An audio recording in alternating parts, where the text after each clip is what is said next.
Assalamualaikum warahmatullahi wabarakatuh. Kami dari kelompok 7 dengan anggota Marga Penginspirasi, Rizky Nur Amalia dan Tanggung Yunarsa Sabila akan mempresentasikan hasil diskusi kami yang berjudul Penerapan Pendidikan Multikultural pada Tingkat Satuan Pendidikan. Pendidikan multikultural pada tingkat satuan pendidikan. Indonesia adalah suatu negara yang terdiri dari berbagai kelompok etnis, budaya, suku, dan agama sehingga Indonesia secara sederhana dapat disebut sebagai masyarakat multikultural. Akan tetapi, di lain pihak, realitas multikultural tersebut berhadapan dengan kebutuhan mendesak untuk merekonstruksi kembali kebudayaan nasional Indonesia yang dapat menjadi integrating force yang mengikat seluruh keragaman etnis dan budaya tersebut. Pluralisme pasti dijumpai dalam setiap komunitas masyarakat. Teristimewa pada saat ini ketika teknologi transportasi dan komunikasi telah mencapai kemajuan pesat. Kemajemukan merupakan inevitable destiny di tingkat global maupun di tingkat bangsa, negara, dan komunitas. Secara teknis dan teknologis, kita telah mampu untuk tinggal bersama dalam masyarakat majemuk. Namun demikian, spiritual kita belum memahami arti sesungguhnya dari hidup bersama dengan orang yang memiliki perbedaan kultur yang antara lain mencakup perbedaan dalam hal agama, etnis, dan kelas sosial. Indonesia memiliki kemajemukan suku. Kemajemukan suku ini merupakan salah satu ciri masyarakat Indonesia yang bisa dibanggakan. Akan tetapi, tanpa kita sadari bahwa kemajemukan tersebut juga menyimpan potensi konflik yang dapat mengancam kehidupan berbangsa dan bernegara. Hal ini telah terbukti di beberapa wilayah Indonesia terjadi konflik seperti di Sampit, yaitu antara suku Madura dan Dayak, di Poso antara Kristiani dan Muslim, di Aceh antara Agam dan RI ataupun perkelahian yang kerap terjadi antar kampung di beberapa wilayah di Pulau Jawa dan perkelahian belajar antar sekolah. Untuk meminimalisir hal di atas, sekolah harus ditanamkan nilai-nilai kebersamaan, toleran, dan mampu menyesuaikan diri dalam berbagai perbedaan. Proses pendidikan ke arah ini dapat ditempuh dengan pendidikan multikultural. Pendidikan multikultural merupakan proses penanaman cara hidup menghormati, tulus, dan toleran terhadap keragaman budaya yang hidup di tengah-tengah masyarakat plural. Dengan pendidikan multikultural diharapkan adanya kelenturan mental bangsa menghadapi benturan konflik sosial.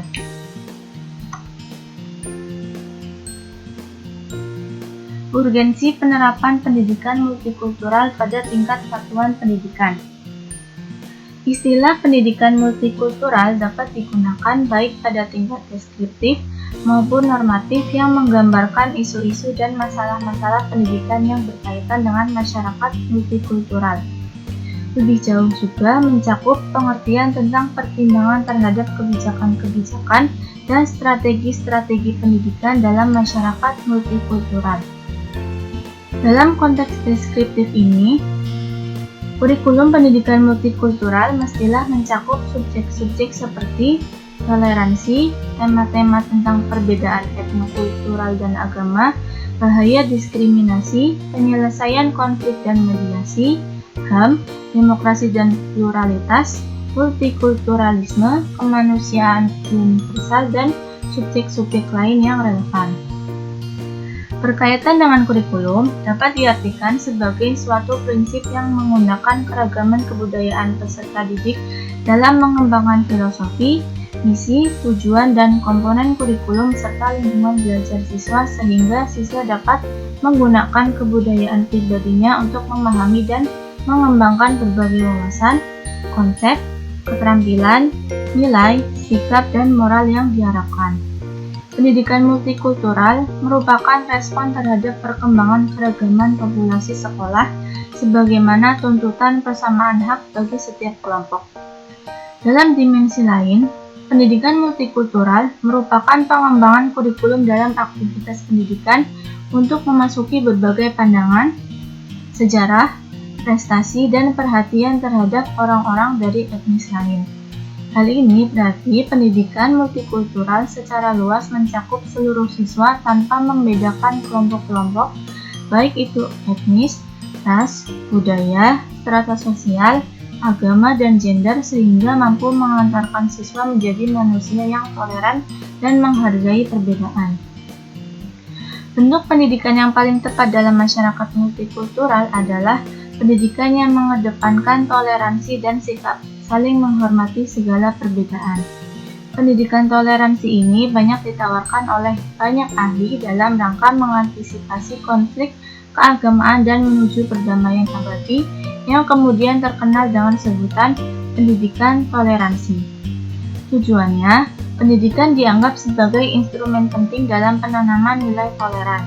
Dengan diberlakukannya pendidikan sampai sekarang, masih diyakini mempunyai peran besar dalam membentuk karakter setiap individu yang dididiknya dan mampu menjadi guiding light bagi generasi muda, terlebih melalui pendidikan agama. Peran dan fungsi pendidikan toleransi agama diantaranya adalah untuk meningkatkan toleransi dalam keberagaman peserta didik dengan keyakinan agama sendiri dan memberikan kemungkinan keterbukaan untuk mempelajari dan mempermasalahkan agama lain sebatas untuk menemukan sikap toleransi. Salah satu tujuan pendidikan adalah menyiapkan generasi penerus bangsa yang memiliki kompetensi sehingga mampu bersaing di dunia nyata. Kompetensi yang dimaksud yaitu kompetensi di bidang ilmu pengetahuan, keterampilan, dan sosial. Kompetensi sosial merupakan hal yang penting untuk dimiliki oleh setiap individu, karena setiap manusia tentu tidak bisa lepas dari kegiatan interaksi dengan masyarakat. Dalam hidup bermasyarakat di Indonesia, bukan perkara yang mudah mengingat masyarakat kita memiliki keragaman yang sangat tinggi. Hidup di tengah-tengah perbedaan akan menyulitkan bagi individu yang tidak mampu menerima dan menghargai perbedaan tersebut.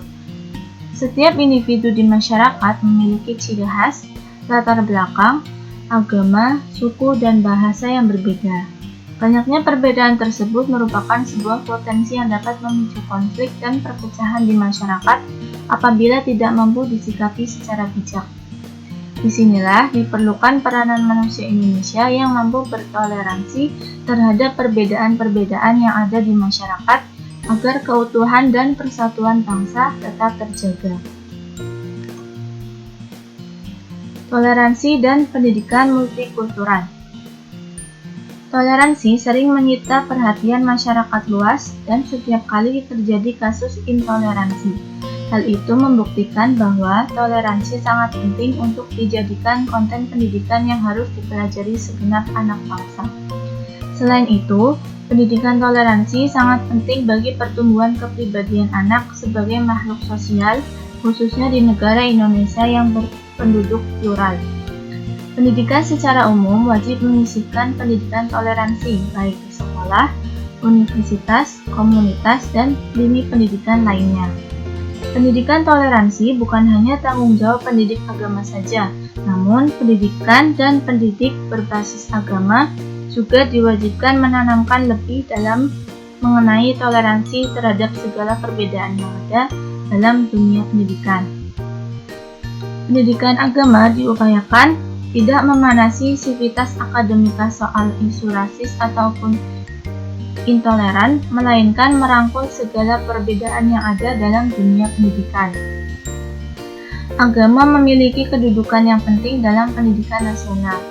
Sesuai dengan Undang-Undang Nomor 20 Tahun 2003, Pasal 3 yang berbunyi, pendidikan nasional berfungsi mengembangkan kemampuan dan membentuk watak serta peradaban bangsa yang bermartabat dalam rangka mencerdaskan kehidupan bangsa bertujuan untuk berkembangnya potensi peserta didik agar menjadi manusia yang beriman dan bertakwa kepada Tuhan Yang Maha Esa, berakhlak mulia, sehat, berilmu, cakap, kreatif, mandiri, dan menjadi warga negara yang demokratis serta bertanggung jawab. Multikulturalisme di Indonesia merupakan suatu hal yang tidak dapat dihindarkan. Namun pada kenyataannya, kondisi demikian tidak pula diiringi dengan keadaan sosial yang merepresentasikan nilai-nilai luhur bangsa Indonesia. Bahkan banyak terjadinya ketidakteraturan dalam kehidupan sosial di Indonesia pada saat ini yang menyebabkan terjadinya berbagai ketegangan dan konflik. Seiring dengan perkembangan zaman yang dipengaruhi oleh adanya globalisasi, banyak terjadi krisis sosial budaya yang terjadi di masyarakat. Misalnya seperti merosotnya penghargaan dan kepatuhan terhadap hukum, etika, moral, dan kesantunan sosial. Semakin luasnya penyebaran narkotika dan penyakit-penyakit sosial lainnya, oleh karena itu pendidikan dianggap tempat yang tepat untuk membangun kesadaran multikulturalisme di Indonesia. Melalui pendidikan multikultural diharapkan dapat mewujudkan keteraturan dalam kehidupan sosial budaya di Indonesia.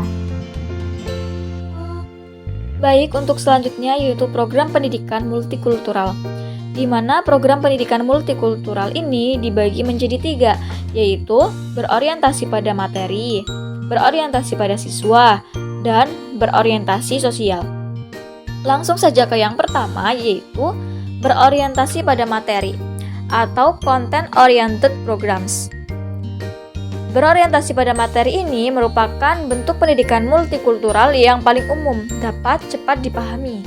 Tujuan utamanya yaitu memasukkan materi tentang kelompok budaya yang berbeda dalam kurikulum dan materi pendidikan untuk meningkatkan pengetahuan siswa tentang kelompok-kelompok tersebut. Dalam bentuknya yang paling sederhana, bentuk program ini menambahkan aspek multikultural ke dalam kurikulum yang standar. Versi yang lebih canggih dari bentuk ini yaitu mengubah kurikulum secara aktif dengan beberapa tujuan. Untuk yang kedua yaitu berorientasi pada siswa atau student oriented programs. Program yang berorientasi pada siswa ini bertujuan untuk meningkatkan prestasi akademik kelompok siswa yang berbeda, meskipun pada saat itu tidak memberikan perubahan besar dalam muatan kurikulum. Beberapa program ini tidak dirancang untuk mengubah kurikulum atau konteks sosial pendidikan, tetapi membantu siswa dengan budaya dan bahasa yang berbeda untuk menciptakan perubahan dalam mainstream pendidikan. Lanjut ke yang ketiga, yaitu berorientasi sosial atau socially oriented programs. Di mana dalam program yang berorientasi sosial ini berupaya mereformasi pendidikan ataupun konteks politik dan budaya pendidikan. Program ini bertujuan bukan untuk meningkatkan prestasi akademis atau menambah sekumpulan pengetahuan multikultural, melainkan memiliki pengaruh yang sangat signifikan dalam meningkatkan toleransi budaya dan ras, serta mengurangi bias. Oke, untuk selanjutnya juga terdapat implementasi program pendidikan multikultural, di mana dalam implementasi ini juga terbagi menjadi 3, yaitu implementasi pendidikan multikultural melalui kegiatan pengembangan, melalui muatan lokal, dan melalui pendidikan lingkungan. Baik, langsung saja ke implementasi pendidikan multikultural melalui kegiatan pengembangan diri. Jadi pengembangan diri itu sendiri bertujuan memberikan kesempatan kepada peserta didik untuk mengembangkan dan mengekspresikan diri sesuai dengan kebutuhan, kemampuan, bakat, minat peserta didik, dan kondisi sekolah. Dalam implementasi pendidikan multikultural melalui kegiatan pengembangan diri ini itu terbagi menjadi 2, yaitu pengembangan diri terprogram dan pengembangan diri tidak terprogram. Di mana pengembangan diri terprogram itu merupakan pengembangan diri untuk pendidikan multikultural dapat dilakukan dengan melalui kegiatan-kegiatan seperti kegiatan intrakurikuler dan ekstrakurikuler, serta layanan konseling. Sedangkan pengembangan diri tidak terprogram itu untuk pendidikan multikultural dapat dilakukan melalui kegiatan-kegiatan pembiasan, spontanitas, dan pembinaan disiplin seperti bersalam-salaman antar siswa dengan guru, siswa dengan siswa, dan siswa dengan tata usaha. Bentuk-bentuk keteladanan seperti sikap saling menghormati yang ditunjukkan oleh guru maupun warga sekolah lainnya. Untuk selanjutnya yaitu implementasi pendidikan multikultural melalui muatan lokal. Muatan lokal ini merupakan mata pelajaran yang dikembangkan sesuai dengan kebutuhan satuan pendidikan, Satuan pendidikan dapat menyelenggarakan satu mata pelajaran muatan lokal setiap semester. Ini berarti bahwa dalam 1 tahun pelajaran, satuan pendidikan dapat menyelenggarakan lebih dari satu mata pelajaran muatan lokal untuk setiap tingkat. Implementasi pendidikan multikultural melalui muatan lokal itu dapat dilakukan oleh satuan pendidikan dengan memperhatikan kaidah-kaidah pengembangan muatan lokal.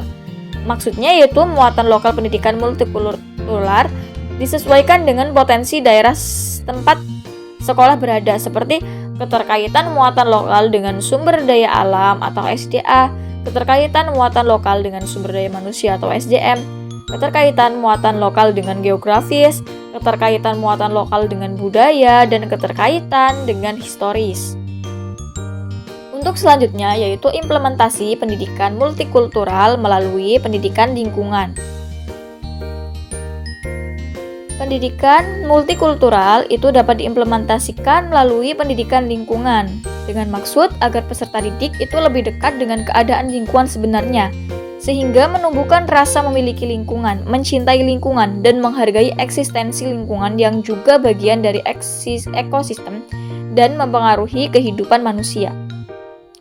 Pelajaran yang terpenting yang dapat dimaknai peserta didik dari pendidikan lingkungan jika dikorelasikan dengan hakikat pendidikan multikultural bahwa alam lingkungan tidak pernah melakukan diskriminasi pada siapapun yang berinteraksi dengan alam, seperti mengeluarkan oksigen untuk dihirup siapapun tanpa membedakan suku, ras, agama, dan budaya. Makna ini menjadi titik tolak bagi peserta didik bahwa pendidikan multikultural melalui pendidikan lingkungan dapat menjadi acuan dalam mengembangkan sikap-sikap yang bernuansa multikulturalisme. Pendidikan lingkungan hidup berupa outdoor activities yang dikaitkan dengan penyadaran bahwa sesungguhnya alam juga pernah melakukan diskriminasi terhadap apapun. Pohon di hutan yang senantiasa menghasilkan oksigen yang sama banyaknya untuk dihirup oleh manusia dan hewan tanpa ada batasan dan diskriminasi. Lalu mengapa manusia memiliki akal budi tidak melakukan hal yang sama, memberi dan membantu tanpa ada diskriminasi dan pembedaan antar satu dengan lainnya? Pelajaran yang berharga dari perilaku dan interaksi lingkungan menumbuhkan pikiran positif pada peserta didik, di mana peserta didik akan memiliki pikiran positif terhadap lingkungan, maka rasa peduli akan lingkungan yang lestari akan tertanam dan sikap selalu mencegah agar lingkungan alam tetap lestari menjadi perhatian peserta didik. Ya, baik, yang selanjutnya adalah peranan guru dalam penerapan pendidikan multikultural. Yang pertama, yaitu guru harus mempunyai sikap demokratis.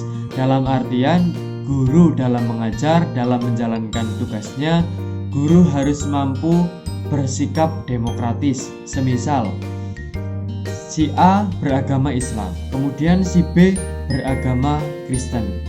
Kemudian dalam hal itu kita tidak boleh memberikan nilai si A yang beragama Islam memberikan nilai yang lebih, kemudian si B yang beragama non-Islam kita seakan-akan mengkucilkan anak tersebut. Itu tidak dibenarkan dalam proses belajar mengajar.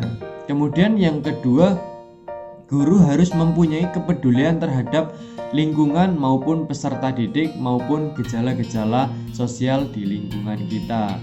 Dalam artian seorang guru harus mempunyai kepekaan terhadap lingkungan. Contoh semisal jika dalam momen-momen dalam Islam kita harus mampu terlibat, terutama kita yang notabene beragama Islam, kita harus mampu terlibat di dalamnya.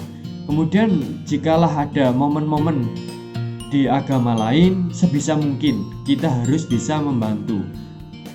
Dalam artian entah itu membantu prosesi keamanan, entah itu membantu dalam proses yang lainnya, sebisa mungkin kita bisa membantu kegiatan tersebut. Kemudian yang selanjutnya adalah guru harus mempersatukan siswa-siswinya di dalam sekolahan. Dalam hal ini tentunya dalam satu sekolahan tidak dipungkiri bahwasanya terdapat berbagai macam suku, ras, bahasa, dan agama. Nah, peran guru tersendiri yaitu harus bisa mempersatukan antara suku, bahasa, dan agama dan ras tersebut dalam perpaduan sesuai dengan semboyan kita, yaitu Bhinneka Tunggal Ika, yang dimana artinya adalah berbeda-beda tetapi tetap satu tujuan. Dalam artian kita harus tetap merangkul saudara-saudara kita walaupun notabene mereka berbeda agama, berbeda suku, berbeda ras dan agama. Mungkin ini menjadi PR besar bagi seorang guru, terutama kita yang notabene dididik menjadi seorang guru. Mungkin kita akan menghadapi persoalan-persoalan tersebut, tetapi juga kita harus mampu menyelesaikan persoalan-persoalan tersebut untuk menyatukan proses keadilan dan Bhinneka Tunggal Ika. Dari saya cukup. Terima kasih, sekian penjelasan materi dari kelompok kami. Semoga bermanfaat. Assalamualaikum warahmatullahi wabarakatuh.